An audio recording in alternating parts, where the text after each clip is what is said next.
High বন্ধুরা, সকালবেলা দেখো স্নান করে রেডি হয়ে পড়েছি। তো ভাবছো কোথায় যাবো, কিন্তু কোথাও যাবো না। কিন্তু নতুন শাড়ি নতুন সব কিছু পরে সুন্দর করে রেডি হয়ে গেছে। আর এইদিকে দেখো আমার শাশুড়ি এই আর যা মিলে সব সবজি কেটে কুটে গুছিয়ে রেখেছে। বলো তো এইগুলো দিয়ে কী হবে? আজকে কিন্তু আমাদের পাঁচন আছে, তো পাঁচন রান্না হবে, তাই জন্য সব কেটে ধুয়ে সুন্দর করে গুছিয়ে রেখেছে। এদিকে বড় ওভেনটা বের করছে, বড় ওভেন না হলে হবে না, অনেকটা সবজি হবে। আর এদিকে সব বালতি ভরে জল এনে রেখে দিয়েছে, বালতিগুলো ধুয়ে ঠুয়ে, কেন নতুন জল ছাড়া রান্না হবে না, বাসি জলে তো তরকারিতে দেওয়াও যাবে না। আর এদিকে আমি ডাল ভিজিয়ে রেখেছি আর মশলাগুলো সব গুছিয়ে রেখেছি। ডালগুলো বেটে বড়া করব। তারপর আমি মুগ ডাল বসিয়ে দিয়েছি, মুগ ডালটা সিদ্ধ হচ্ছে। কিছুটা টমেটো কেটে রেখে দিয়েছি আর এই গোল গোল করে করলাগুলোকে ভাজবো। তো ডালটা হতে থাকুক, তারপরে করলা ভাজবো, নিম পাতা ভাজবো, সব তৈরি করব। তার ভিতরে দেখে আমার শ্বশুর নারকেল কাটছে। আমি জিজ্ঞাসা করলাম, বাবা নারকেল কাটছো কেন?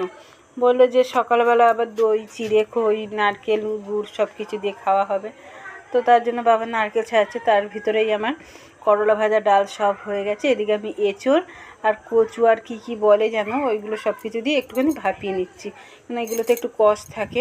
ওগুলো ভাপানোর পর আমি ডালের বড়াগুলোকে সব ভেজে নিলাম মচমচে করে, আর সবজিগুলো সব কষিয়ে দিয়েছি।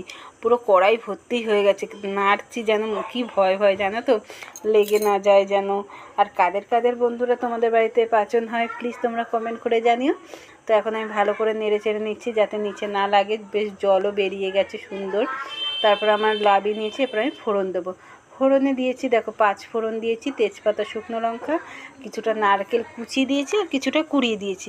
তারপরে আদা জিরে বাটা দিয়ে ভালো করে মশলাটা কষিয়ে পাঁচনটা ঢেলে দেবো। এদিকে আমার মেয়ে দেখো বড় হাতা নিয়ে পাঁচনের এইগুলো ঝোলগুলো তুলছে, দেখছে। আর আমি বলছি, শোনাই তুই রান্না করবি? তো বললো হ্যাঁ। তো আমি রান্না বান্না সব কমপ্লিট, সবাইকে নিয়ে খেতে বসে গেছি। আমার শ্বশুর ভাসুর সবার মোটামুটি খাওয়া হয়ে গেছে। আমার শাশুড়ি খাচ্ছে আর আমার জায়ের মেয়ে, তারপরে আমার ভাগনা, আমার বোন, আমি সবাই মিলে এবারে এখন আমরা একসঙ্গে বসে খাবো। তো ভাত তরকারি সব একসঙ্গে করে নিচ্ছি। আর আমি দেখো করলা নিম পাতা নিয়ে একসঙ্গে মুখে ঢোকাচ্ছি, জানি না কেমন লাগবে খেতে। এই প্রথম আমি মানে নিম পাতা খাচ্ছি। করলা ভাজা খাই, কিন্তু নিম পাতাটা না আমার ঠিক একটা পছন্দ হয় না।